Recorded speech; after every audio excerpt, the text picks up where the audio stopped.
Muchas gracias por acompañarnos en esta nueva mesa redonda de Cinemanía de los nominados a Mejor Actor de los Premios Goya 2026, que se celebran el próximo 28 de febrero en Barcelona. Soy Andrea G. Bermejo, redactora jefa de la revista Cinemanía, y tengo la suerte, el placer de presentar a los nominados a Mejor Actor, Juan Minujín y Miguel Garcés, nominados a Mejor Actor de Reparto y Mejor Actor Protagonista de Los Domingos, una película que es una de las favoritas de esta edición de los premios Goya, producción original Movistar Plus, y que además ha conseguido abrirse un hueco en el debate de la sociedad con lo difícil que es eso cada vez más. Muchísimas gracias por acompañarnos. Nosotros, gracias. Contamos también con Manolo Solo, nominado a Mejor Actor Protagonista por Una Quinta Portuguesa, una película que ha gustado mucho en Cinemanía, tienes muchos fans, Manolo, y la que interpretas a un hombre muy misterioso, dirigido por la deliciosa directora Avelina Prat, y además compartes cartel con María de Medeiros, que te preguntaré por esa experiencia que seguro que ha tenido que ser fascinante. Muchas gracias, Manolo.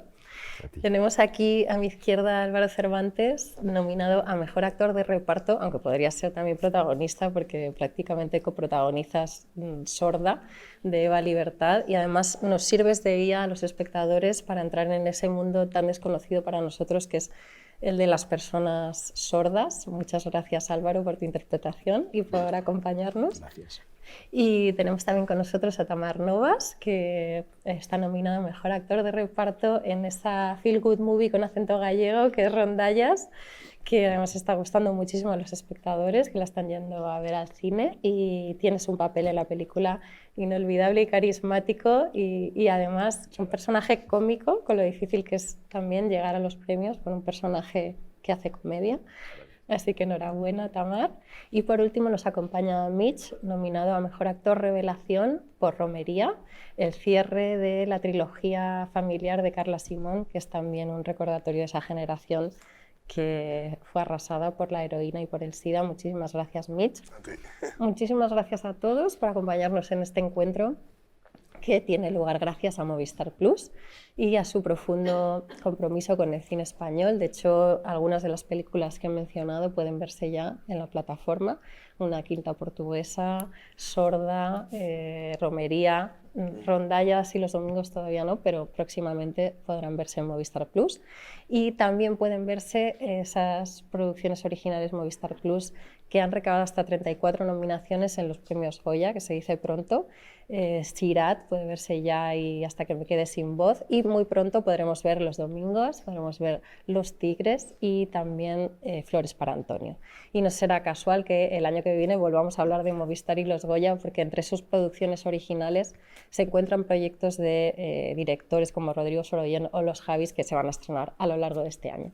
Pero vamos a hablar de las películas que están nominadas en esta edición de los premios Goya. Y voy a abrir con la pregunta que les he hecho a vuestras compañeras nominadas a Mejor Actriz, y es ¿en qué momento os disteis cuenta que estabais ante un proyecto, ante una película de tal calado? Bueno, evidentemente no sabíais que iba a llegar tan lejos porque eso nunca se sabe, pero sí que os encontrabais ante una película importante, una película con un calado especial, y es que todos participáis en títulos que han sido, pues, que forman parte de lo mejor del año, ¿no? ¿Quién se anima?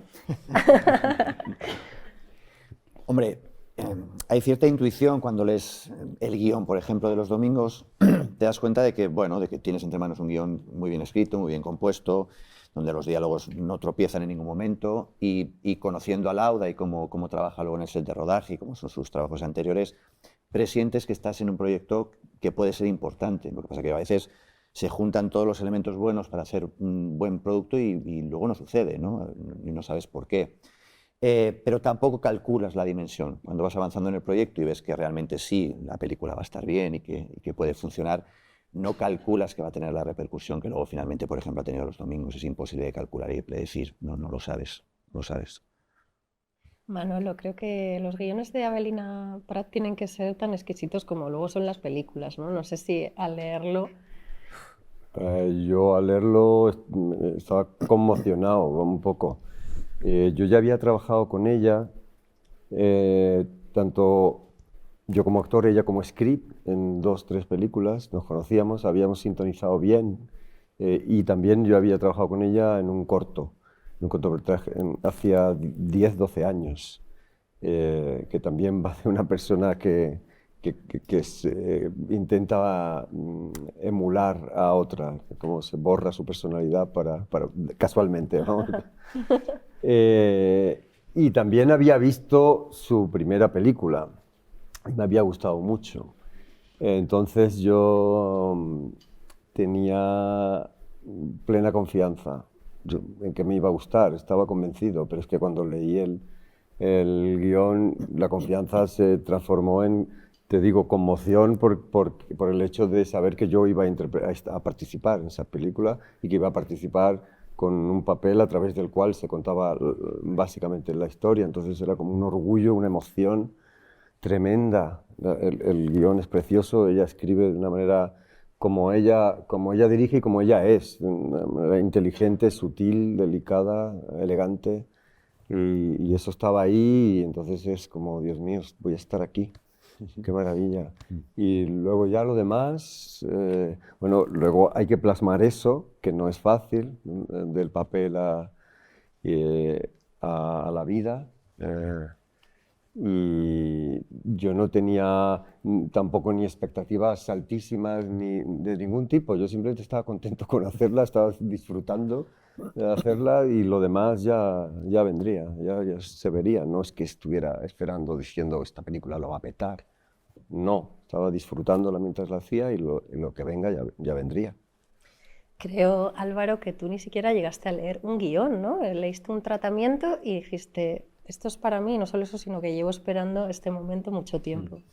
Sí, como realmente era necesario pues, una preparación, ¿no?, larga, me contactaron un año antes del rodaje y el guión estaba en proceso y me mandaron el tratamiento, que, bueno, para quien no lo sepa, es la fase previa, ¿no?, al guión dialogado, donde ves el recorrido de los personajes, de toda la historia, donde se ven las acciones, ¿no?, pero no están los diálogos. Y me conmovió muchísimo. Y de hecho ahora estoy recordando realmente que me conmovió la primera secuencia ya, una imagen además que sentí que es algo que no había visto nunca y que realmente nunca me había planteado, ¿no? Es una imagen además que no está en la película, finalmente en el montaje. Empezaba la historia en una ecografía, ¿no?, el personaje de Ángela, interpretado por Miriam Garlo, y cuando se escuchaba el latido del bebé, ella no lo podía escuchar y Héctor, mi personaje, se lo hacía con la mano así, ¿no? Pum, pum, pum, pum, pum, pum. Y entonces eso fue como wow. Y esa imagen, que es un poco, creo, la imagen faro, alrededor de la que ha transitado la película en todo el camino, ¿no?, de financiación. Y, pues luego en rodaje se rodó, de hecho en un momento dado no acababa de estar fina la secuencia y se volvía a rodar y luego el montaje cayó, ¿no? Era como explicar demasiado, ¿no?, de primeras, pero sí en ese momento pude captar la esencia de la película y la emoción que iba a tener, ¿no? Y como dice Manuel, pues nunca sabes al final qué va a pasar, ¿no?, si se va a dar la alquimia después en el montaje y demás, pero sí que los mimbres estaban, ¿no? Y me emocionó esa lectura de un tratamiento y luego pues todo lo que vivimos pues fue un poco acorde a esa emoción del primer minuto. Pues se me han puesto un poco los pelos de punta cuando lo has contado. Me recordaba la llorera que me pegué viendo Sorda, ¿no? Y luego pasa también, Tamar, que lees el guión y te han ofrecido un personaje, pero tú dices, no, quiero otro. A ver, a mí me lo vendieron, yo me leí el guión y yo tuve la sensación desde que leí el guión que era una película importante, bueno, porque Daniel Sánchez Arévalo para mí es un referente como espectador y como actor, es como mundos de los que quieres formar parte como actor en algún momento. Y bueno, recogiendo esta imagen tan bonita del latido, a mí me parecía que Rondallas tenía también un pulso, un latido que a mí me llevaba mucho a mi tierra. Creo que tiene esos tambores, esas gaitas, que pueden sonar fatal, pero pueden también enamorarte mucho, ¿no? Yo creo que hemos hecho un servicio importante al mundo de las gaitas, ¿no?, porque tienen también su mala fama, las panderetas. Entonces, era algo que sonaba muy familiar, que también me parecía arriesgado. Además, curioso que un director cántabro madrileño, ¿no?, que era el único no gallego del rodaje, que a mí me ofrecían hacer prueba para... Eran dos hermanos, ¿no?, los personajes. Me decían, bueno, prueba para los dos, pero yo veía claramente que me quería más para el otro, para el que a mí, no es que me disgustase, pero yo cuando lo leí, a mí Joel me atrapó por completo. Yo quiero hacer esto, y fui muy cabezón.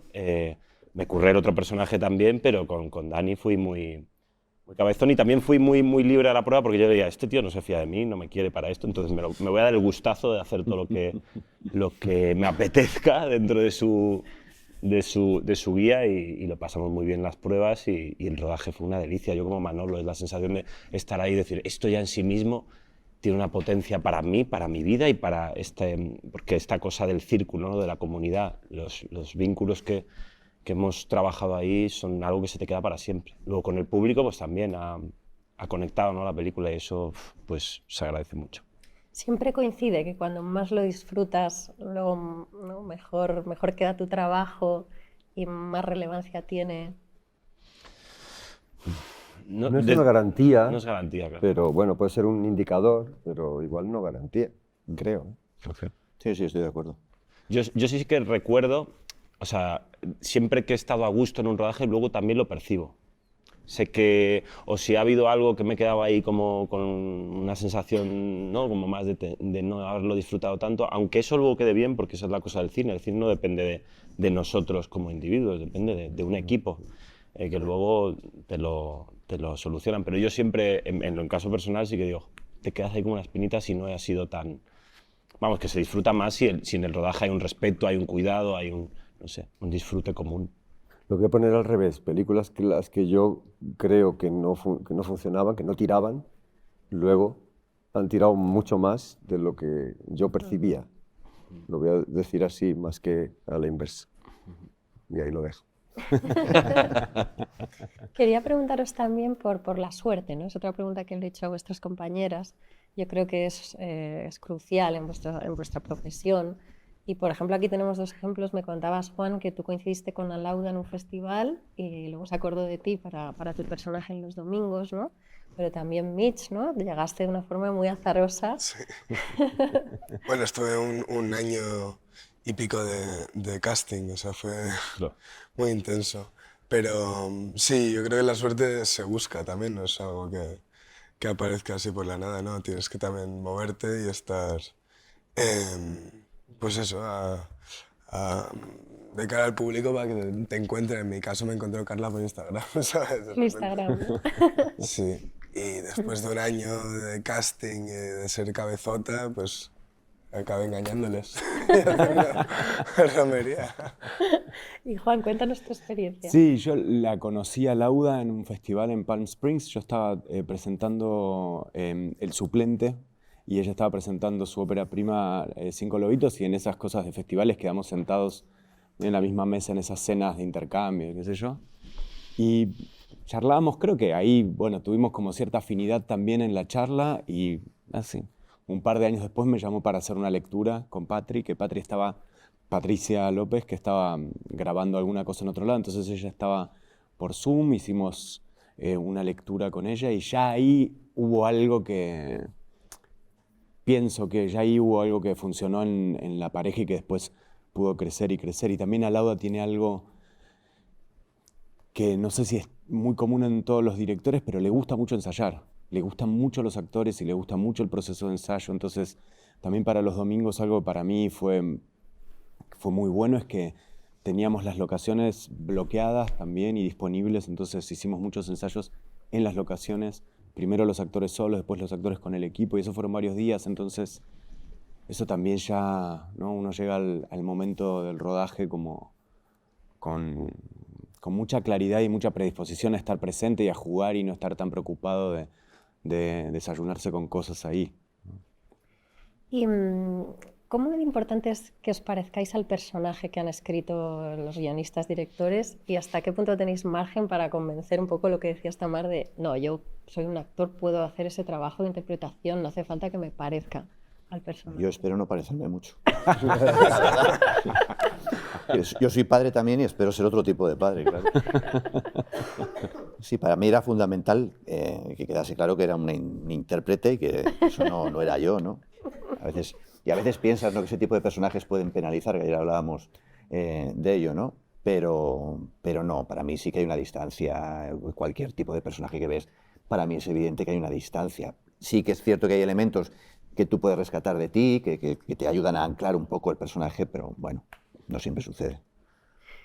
Contadme un poco esos procesos de encarnación de los personajes, cómo han sido, porque son personajes muy distintos. ¿Cómo lo habéis afrontado? Yo recogiendo un poco la pregunta anterior, creo que al final todo es cuestión de tiempo, ¿no? Que te den el tiempo para poder trabajar un personaje, para poder imaginar, para poder nutrirte de lo que necesitas, ¿no? Primero saber lo que necesitas para llegar a encarnar eso, ¿no? A enrolarte en eso. Y eso es lo que tampoco es habitual, ¿no?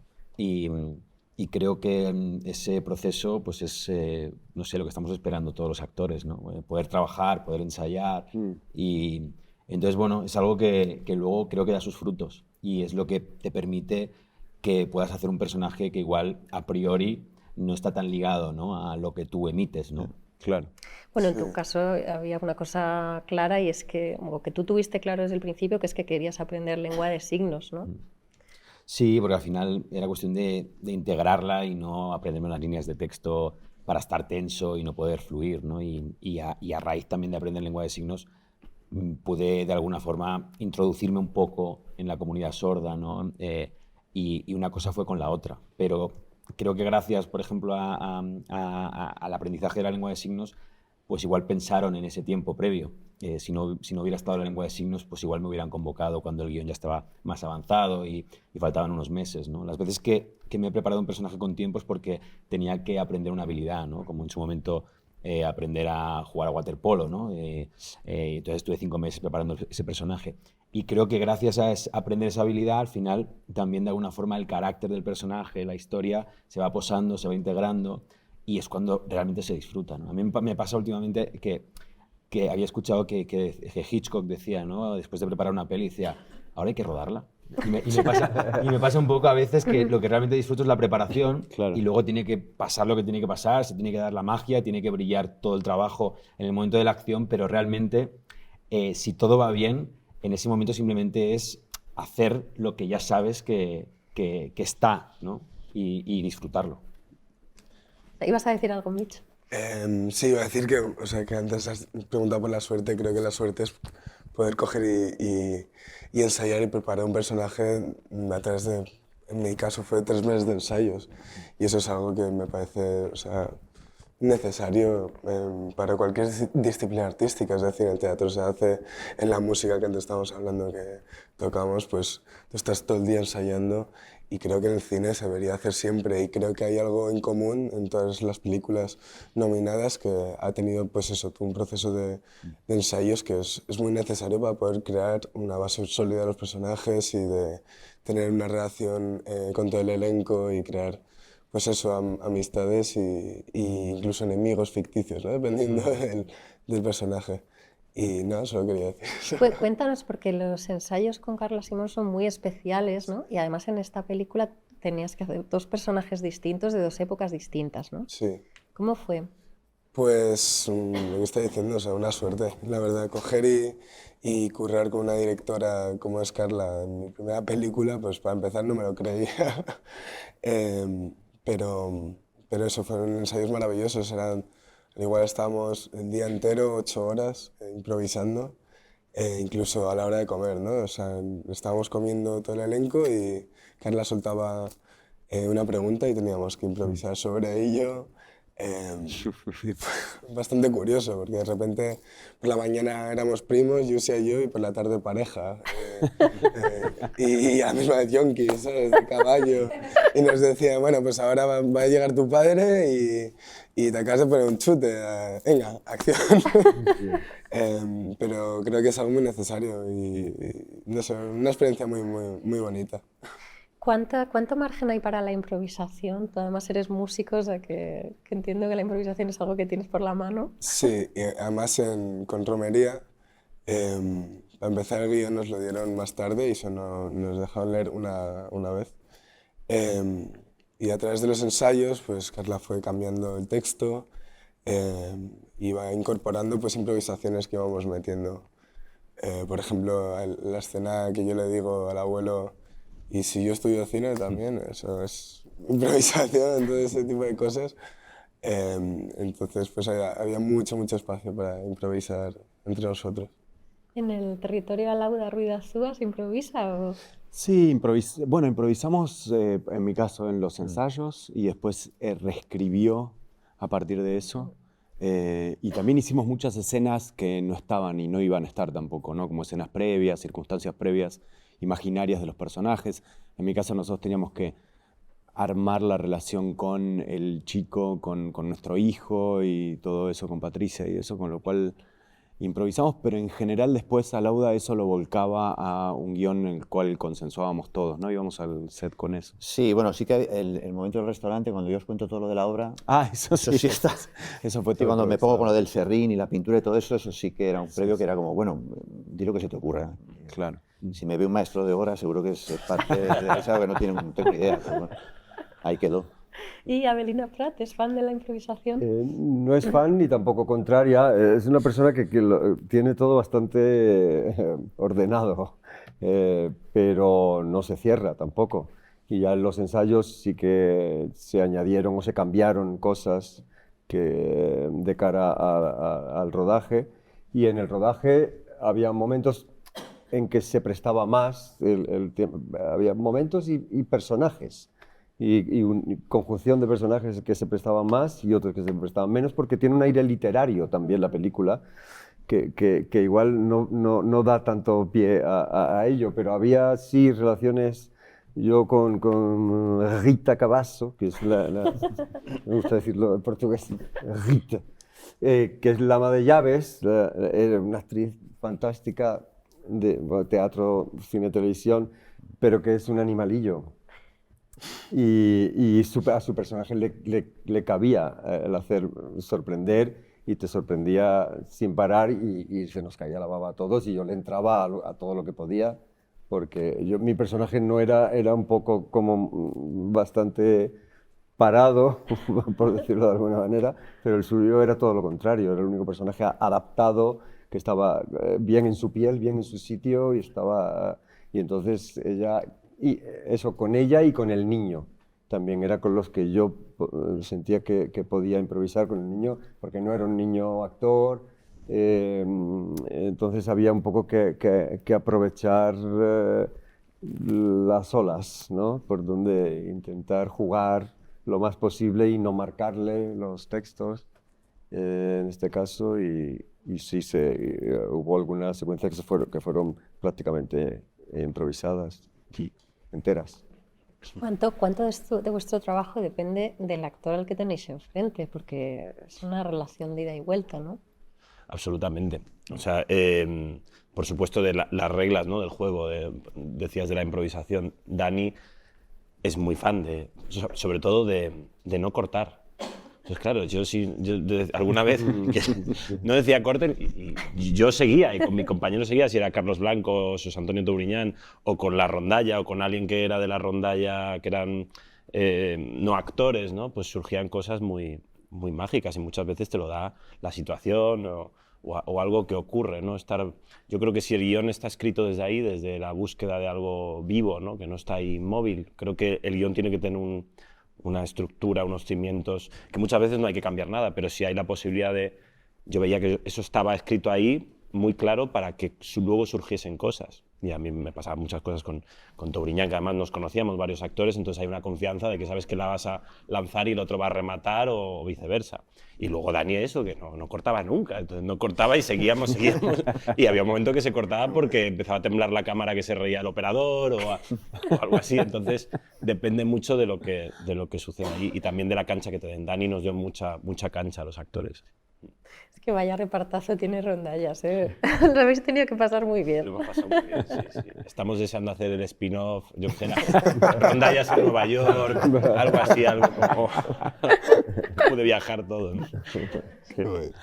Pero ¿qué pasa cuando te encuentras enfrente a alguien que no te la tira tan bien o que no conectas?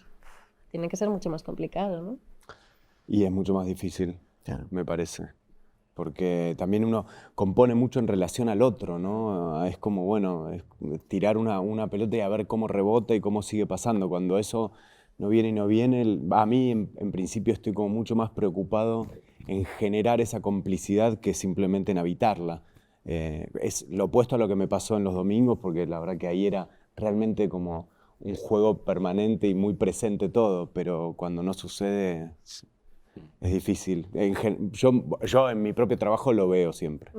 Sí, y a veces te tienes que recordar estar tú también disponible al nivel que quieres estarlo, ¿no? Porque uno sabe, ¿no?, que lo importante es escuchar, pero en momentos de presión, de tensión, de inseguridad, pues por lo que sea, igual uno puede tirar millas y no te das cuenta, ¿no? Entonces, como recordártelo, a mí en Sorda me ha encantado realmente estar completamente obligado a una escucha 100%, porque con el tema de los signos, ahí sí que tenías que estar atento, ¿no? Y es una de las cosas que he visto, ya no solo a nivel interpretativo, ¿no?, actuando, sino luego hablando con personas sordas, ¿no?, que te decían, es que los oyentes habláis mucho, ¿no?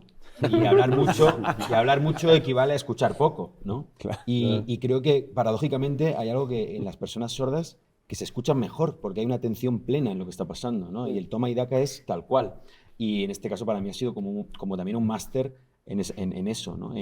Hay que estar por la otra persona porque el mensaje que te llega a través de unos signos que tienes que estar atento, ¿no? No puedes estar hablando pensando en otra cosa, ¿no? Claro, en tu caso además, tú nos haces de guía a los espectadores, ¿no?, en ese mundo de las personas sordas, pero Miriam fue tu guía en ese mundo, ¿no? O sea, que funcionó... Sí, yo hago el guía a los espectadores oyentes. Eso es, sí.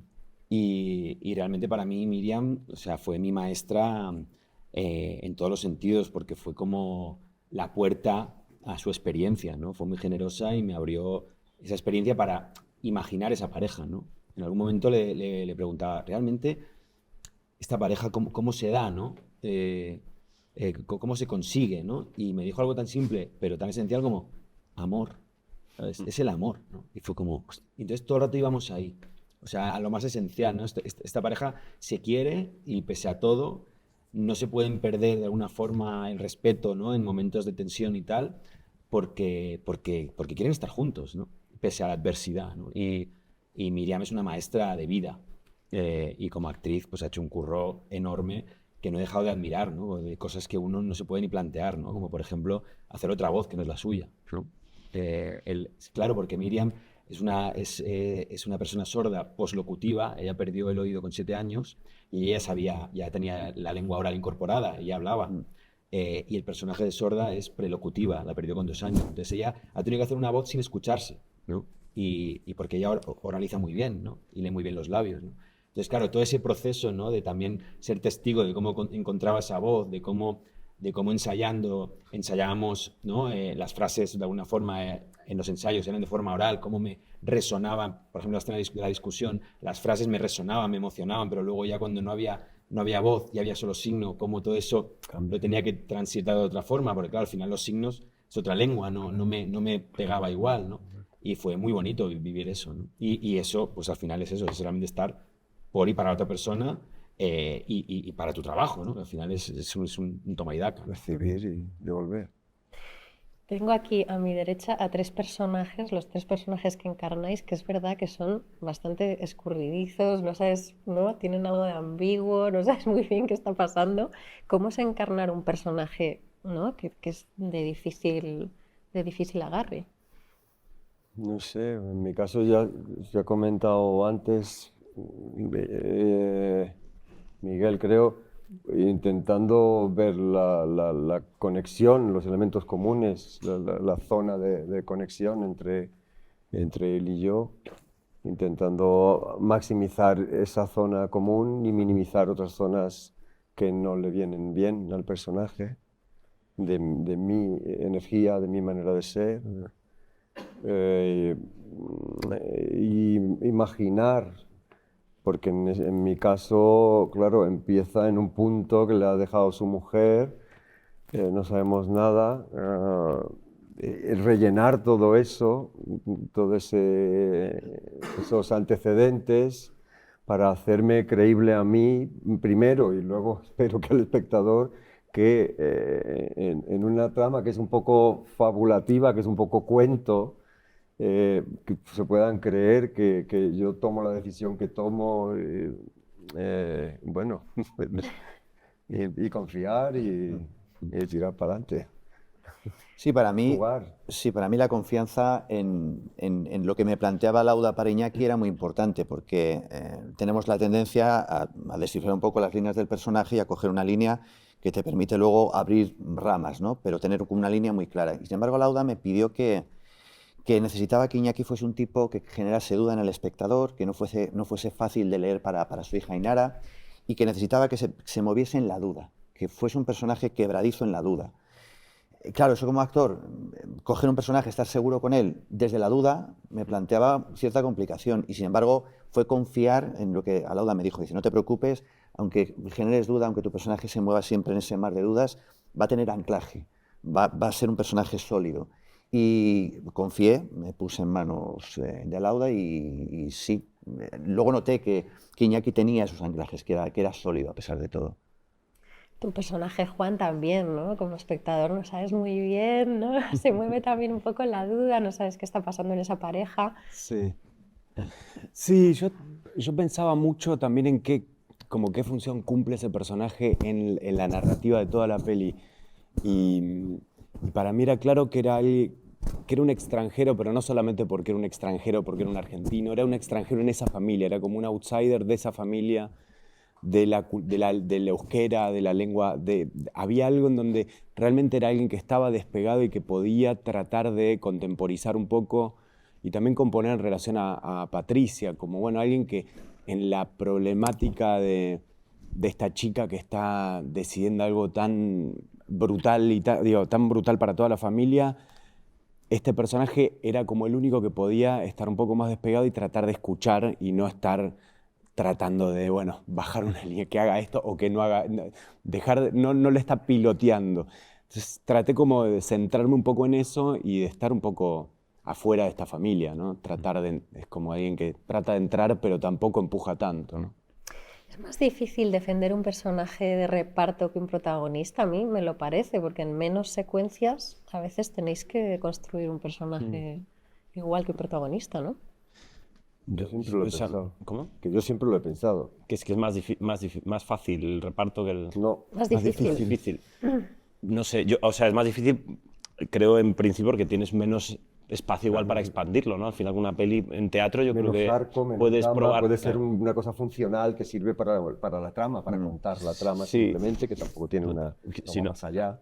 O si no tiene un punto de vista propio, ¿no? La historia, ¿no? Si está colocado Tienes que también... cumplir esa Claro, función, esa es o función. la cumples o no la cumples. Es como que Sí. parece que no hay nadie. A la vez también tiene más libertad, ¿no? A veces los Sí, por personajes otra de parte, reparto, sí, ¿no? Como que cargan menos con Tienen toda la menos historia, ¿no? responsabilidad. Menos responsabilidad. También es Pero es verdad. cierto que un protagonista no solo se cuenta en sus secuencias, sino que todos están hablando del protagonista en Todos, algún claro. punto. Todas las otras secuencias también lo construyen los otros personajes y uno de reparto está más solo en ese sentido. Sí, lo que decía Manuel de la función que puede tener ese personaje a veces te impide un desarrollo más coherente del personaje porque tiene una función dentro de la estructura narrativa. Sí, Y es Y un tienes que reto. cumplirla. eso es. Sí, esa es la labor. No, es un reto, a lo mejor igual tener Maneras de simplemente... cumplirla, pero tienes que- No, digo que tener una secuencia y te imaginas la vida de ese personaje también es un reto y para construir algo muy sólido, ¿no? Yo pienso en lo que hiciste tú en Tarde para la ira, ¿no? Que fue, ¿no? En Tarde para la ira. Sí. Una cosa como que tiene sus momentos y de repente... Y hay películas que a mí me fascina, por ejemplo, que hablan todo el tiempo de un personaje que no está, que no aparece y entre todos lo crean, que dices, es que ese personaje es increíble y no aparece en ningún momento, es uno que falleció antes de la historia, como que al final es la imaginación del espectador, no tanto... Y pensar así creo que los guiones, no tanto como yo, qué voy a hacer aquí, sino dentro de esa historia, si todo está más o menos imaginado en conjunto, creo que si todo está vivo, al final en la presencia en pantalla es como que todos los personajes tengan su vida, me parece un reto como guionista y creo que Dani eso lo hace porque construye muchos personajes y todos tienen su espacio y el reto es con lo poquito que hay, te lo imagines, te lo creas y te imaginas que tiene otra vida el personaje, aparte de eso. Y yo, perdón, quitándome la razón a mí y dándosela a Juan, creo que también el tener esa libertad o esa ausencia de responsabilidad también te da un margen para que si tú tienes una propuesta interesante que el director o la directora seguramente no ha pensado, a él o a ella le valía con esto, pero si tú tienes otra propuesta y es realmente interesante, la va a aceptar y la va a agradecer, porque va a enriquecer más todavía, no va a ser solamente a cumplir el papel en el engranaje, sino que ese engranaje va a tener también una función también con más peso y va a redundar también en beneficio de la historia completa, va a enriquecerla. Yo siento que un personaje protagonista te exige perseverar en tu propia confianza, ¿no? En la confianza de decir, en esta secuencia se va a contar esto, voy a mostrar esto, voy a confiar que la cámara lo tome, lo vea, que luego en montaje también se vea. Entonces creo que hay algo ahí de perseverar, ¿no? en el arco, ¿no? Como en la imagen global, que puede generar cierta inseguridad. Y de alguna forma otro personaje está más al servicio, ¿no? del protagonista, de los protagonistas, o tienes muy clara cuál es la función en la historia, sabes que esas teclas que tienes que tocar son esas y de alguna forma te aligera un poco esa presión, ¿no? De decir, vale, porque a mí me ha pasado en una serie sobre todo, que eran muchos meses por delante y recuerdo estar haciendo la serie esta de Carlos Rey Emperador, ¿no? Y claro, entra el rey y es una cosa como, bueno, pues parece bastante inepto, muy poquita cosa, y yo de alguna forma intuía a mi alrededor de decir, de que estaban pensando, ¿y este va a ser Carlos V? ¿Sabes? Había algo de... Y era como, no, el guión nos va a llevar a donde nos va a llevar, ¿no? Pero, o sea, yo sentía mucha confianza, pero igual era una cosa mía de inseguridad de decir, ahora toca esto, ¿no? Ahora toca enseñar esta patita y luego se va desplegando, ¿no? Pero eso te exige confianza en ti mismo y que tu alrededor esté a favor de eso, ¿no? Y estemos todos alineados, ¿no? En eso, ¿no? Y bueno. Sí, acallar esa voz que... Sí. ¿no? En el set, como decir, uy, este va a ser eso, no va a llegar a ningún lado. Sí. Sí, yo pensaba en esto que decía Manuel, igual ahora revisando la preparación de rondallas, yo no sé si Daniel me compró muchas cosas, aceptó muchas cosas que propuse porque dijo, bueno, es loco, da igual, no es tan importante, o porque realmente confiaba. Sí, porque yo me acuerdo que yo lo veía muy claro algunas cosas, en la prueba de vestuario me ponía mucha ropa y le dije un día, ¿y si este tipo no tiene ropa propia? Y me miraba y decía, ¿por qué? Y bueno, pero porque está en un club de remo, es guardia rural, es abanderado y luego se va a vivir con un tío que es prácticamente un mendigo. ¿Y si solo lleva la ropa de la gente que está a su lado? Y me decía, y me miraba. Y al final fue una cosa que gracias con el equipo de vestuario dijeron, bueno, vamos a dar una vuelta, como que para mí fue muy importante, porque al final es la historia, una historia pequeña dentro de todo eso, pero es la historia de un tío de 40 años que vive con su hermano mellizo y su mellizo le deja, porque se va a otra rondalla. Y su mundo se rompe. Entonces, a mí me conmovía mucho eso. ¿Qué pasa si te quedas sin identidad? Que es tú, ¿no?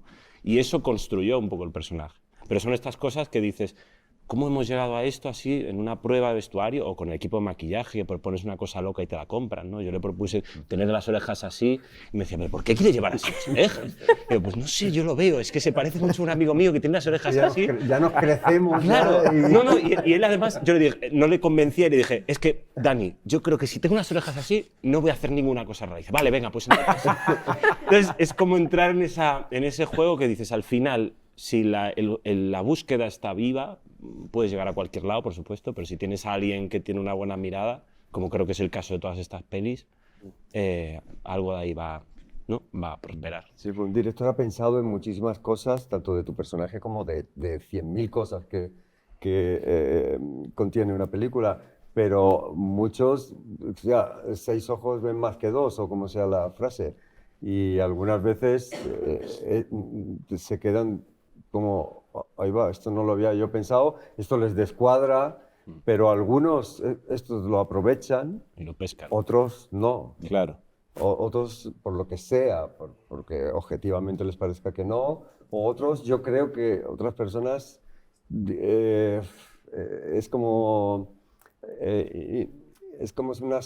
socavar su autoridad de alguna manera. Si esto no lo he pensado yo, no me he encontrado directores de mucho tipo. Yo sigo proponiendo porque soy un bocazas y lo que se me ocurre lo digo y tal, y algunas veces me arrepiento de decir cosas porque me las compran y luego me arrepiento también. Pero yo... Y luego te vuelves a alegrar, ¿no? Como lo de la voz, ¿no? Sí. De la nota de audio. Te arrepentiste y luego te alegraste. Me alegré de que me obligaran a hacerlo. La voz de tu personaje en Tarde para la Guerra. Sí. ¿Y qué más le pedís a un buen director? además de compraros las ocurrencias. No comprar por comprar, yo escuchar. Ujú. Más bien que lo escuche, que se lo plantee lo que estás diciendo, que no tenga ya el no o el sí por respuesta de antemano. Sí, que te dé el espacio, ¿no? Que te dé el Sí, que espacio. escuche. Sí. Yo digo una cosa, se la voy a copiar a María Vázquez, que nunca la había pensado y de hecho tampoco pensaba eso yo, pero me pareció muy interesante, no tanto para decir tiene que ser así, pero María Vázquez decía que le preguntó a Dani Sánchez Arévalo en los ensayos, le dijo, oye, yo si a un actor estás haciéndole pruebas, lo eliges para tu película, estás avanzando y de repente la primera semana de rodaje ves que no es el actor adecuado para eso, o igual estás pensando en otro, ¿qué harías? Y Dan le dijo, a muerte con él, sigo con él, yo he estado en todo ese proceso, vamos a llegar. Y entonces a María como que eso le dijo, me puedo fiar de este tío. Que yo creo que es una pregunta como que todos pensamos, ¿no? Estás ahí a veces y dices que en cualquier momento Se dan cuenta. ¿no? Esta cosa de... Y eso me parece muy bonito. No creo que tenga que ser una regla, pero también habla un poco de, bueno, de dónde está también la confianza del director, ¿no? Y también de que asuma sus decisiones. Con esto no quiero decir que uno no pueda cambiar de idea, pero había algo ahí en cómo lo contaba ella que tenía mucho sentido, ¿no? Que haya una cosa de una persona, no solo un director, que haya una persona con la que trabaja. Para mí es muy bueno cuando un... Perdón. No, es por resumir, suficiente certeza, seguridad y suficiente Eso. cintura. Cintura, Las dos claro. cosas, Perdón. No, a mí me gusta mucho el proceso cuando un director o una directora te acompaña en las circunstancias en las que está tu personaje en ese momento. En vez de pedirte un resultado, o sea, para mí lo peor de una directora, un director es esa ansiedad, como ahora más fuerte, ahora más triste, ahora más, o sea, como algo en donde como si uno tuviera una botonera. Yeah. Y el opuesto para mí es una directora que que se sienta y antes de empezar es, bueno, pasó esto, está acá, esta situación. O sea, te va haciendo entrar un poco lentamente en esa circunstancia. Entonces el momento de la acción es un pequeño empujón y ya la cosa circula. Para mí eso es como el ideal de una directora o un director. Sí, a mí me gusta ver que no me tienen miedo a los actores en general. Es decir, cuando veo a un director que disfruta del trabajo con los actores, de entrar en ese juego y de jugarlo, eso me gusta verlo. Cuando veo que un director va huyendo de trabajar contigo, que se acerca y no sabe cómo hablarte, cómo contar lo que siente, ahí yo entro en pánico también. O sea, está sufriendo, este hombre, esta mujer está sufriendo. Eso me incomoda, sí. Mitch, ¿cómo estás viviendo todo Estoy este flipando, estoy proceso? súper feliz de escucharos. Es como, no quiero hablar, quiero escucharos a todos. O sea, ¿Cómo estás viviendo todo el proceso y ahora esta carrera a los Goya? pues, o sea, la verdad muy, muy agradecido de tener una nominación con mi primera película. Creo que es un lujo y yo que sé, el reconocimiento de toda la industria y de la academia estoy muy, muy contento y está siendo todo un poco loco, la verdad, porque o sea, no me esperaba que esto iba a pasar en mi vida. Más loco que el mundo de la música, ¿no? Bueno, es diferente, yo qué sé, pero no. Yo creo que- pero yo qué sé, al final el mundo de la música tú lo llevas con tus colegas de ciudad en ciudad, en la furgoneta y eso es la locura y eso es lo bonito. Pero esto es una locura más bien de que no te esperabas que esto iba a pasar. O sea, yo llego a interpretar a Nuno y a Fon pues después de eso, un año de casting y 3 meses de ensayos y era algo que yo no sabía que iba a pasar, esto de empezar a actuar. O sea, es que no me lo imaginaba, la verdad. Hice una serie, he hecho cortometrajes, pero no sabía que esto iba a llegar hasta este punto. ¿Qué pensáis que supone un premio Goya, una nominación incluso, ¿no? en la carrera de un actor? Es un cariño, es recibir un cariño, no sé, un abrazo. Para mí, por ejemplo, yo ahora hablaba él, me sentía empatizaba mucho con cuando yo empecé mi segunda película con Mar Adentro, que de repente aparece en los Goya y recibir el premio y para mí fue un regalo, una anécdota maravillosa, pero también una toma de decisión. Lo vinculo mucho con lo importante que fue esa película para decidir que me quería tomar este oficio de una manera particular. Y creo que hay que agradecerlo también con la forma de trabajar, te ponen el foco, te ponen una responsabilidad, en mi caso también representando a mi película, porque es un reconocimiento a la película, y tomárselo en serio desde un sitio de también tampoco es ni más ni menos estar nominado, ¿no? Pero, no sé, disfrutarlo de esa manera, darle un valor, y para mí tuvo mucho valor, con 17 años, que la profesión tuviese ese reconocimiento conmigo. Dije, yo voy a intentar currármelo para un día ser realmente actor, porque yo en ese momento sabía que no era actor. Y durante mucho tiempo estuve formándome para ser actor y fue importante para mí. Creo que es responsabilidad de ellos también.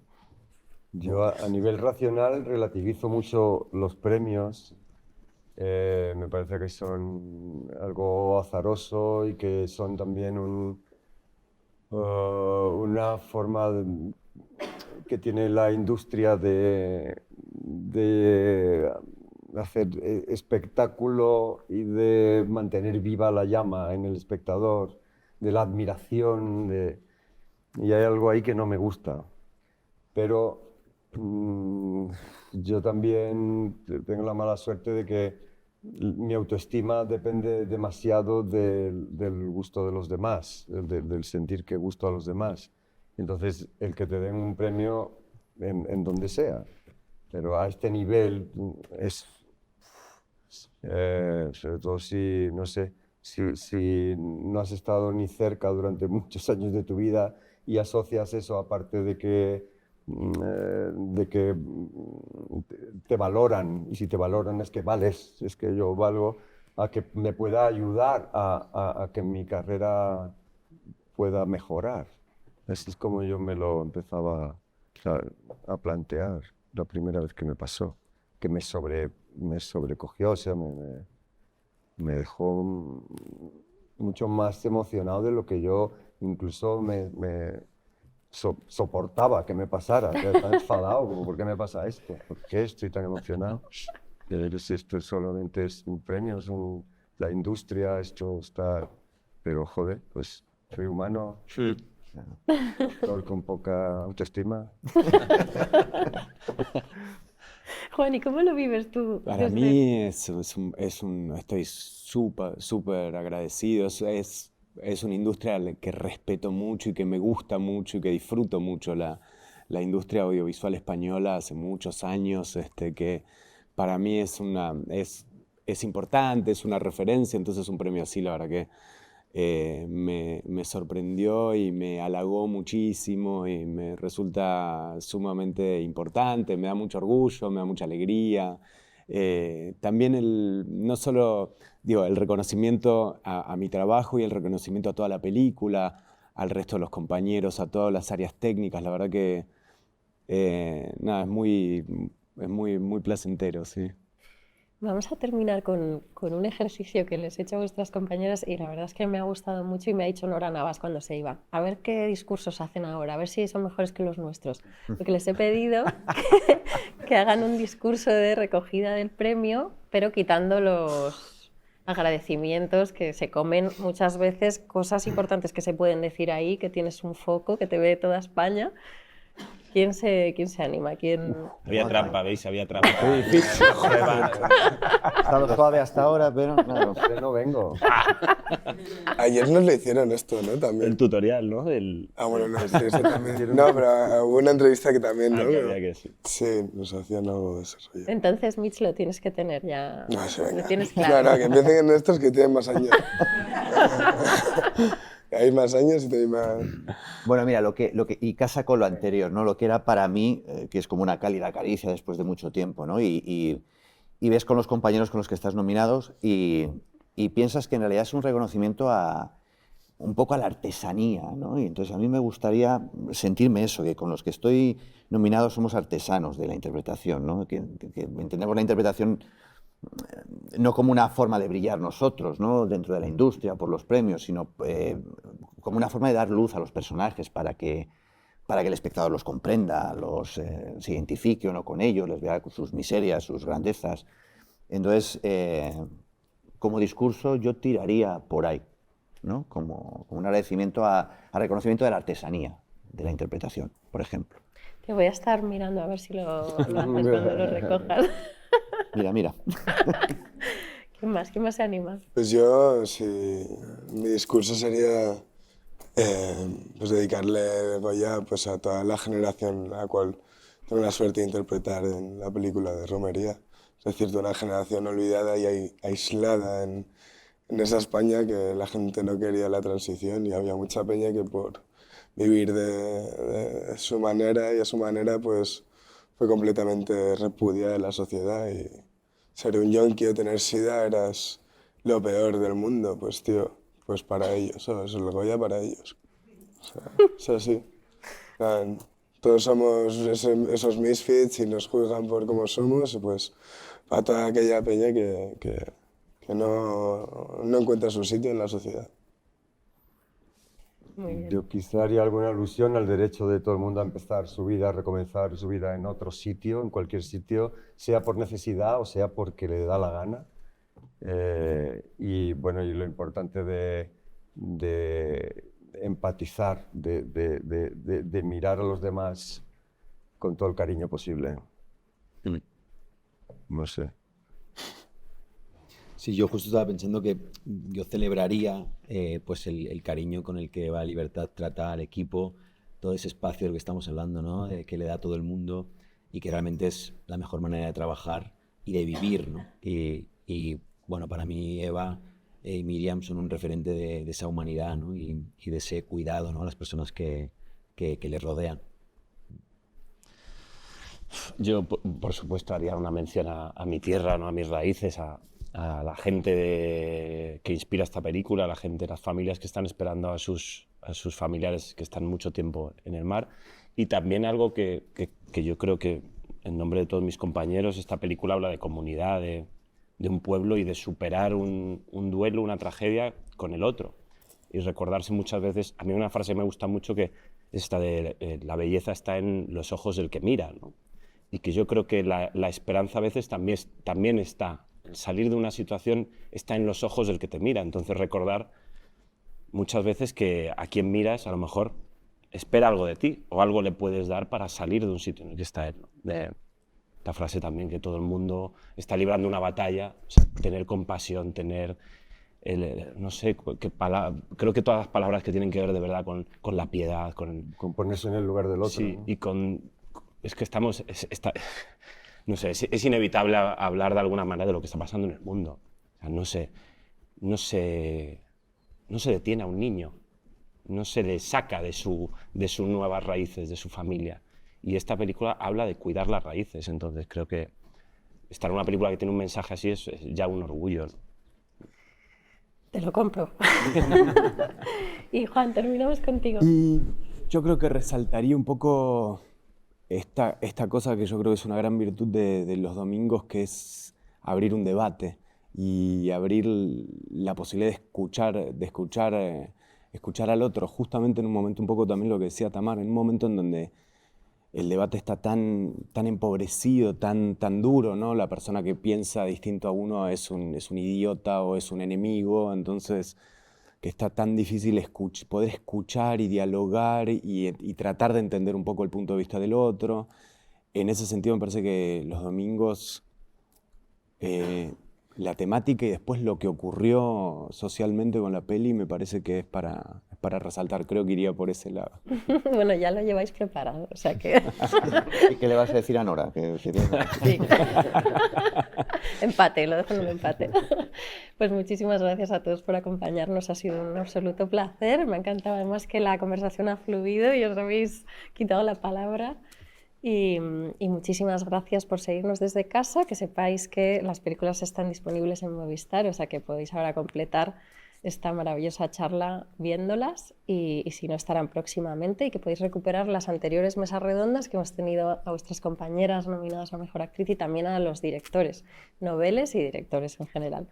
Así que muchísimas gracias y muchísima suerte. Muchas gracias.